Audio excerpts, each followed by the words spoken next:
আজকে চালটা দিয়ে টক রান্না করব। চালটাকে প্রথমে হালকা সিদ্ধ করে নিয়ে হাফ উঠিয়ে নিয়ে ঠান্ডা করে তারপরে হাত দিয়ে একটু ডলে নিয়ে তারপরে আবার এর সাথে মিশিয়ে দিয়েছি।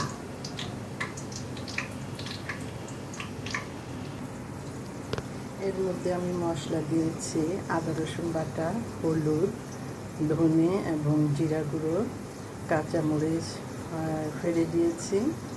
আমি যেহেতু লাল মরিচ খাই না, আপনারা যারা খান তারা দিয়ে নেবেন। ভালোভাবে সিদ্ধ হয়ে এসেছে, এখন আমি বাগার দেব বা ফোড়ন দেব।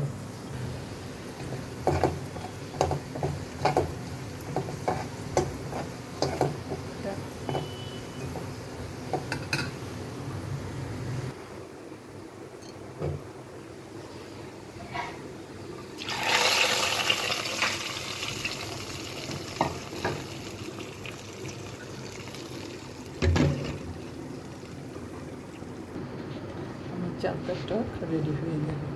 আপনারা সবাই আমার চ্যানেলটাকে লাইক, কমেন্ট এবং সাবস্ক্রাইব করবেন। সবাই ভালো থাকবেন। আল্লাহ হাফেজ।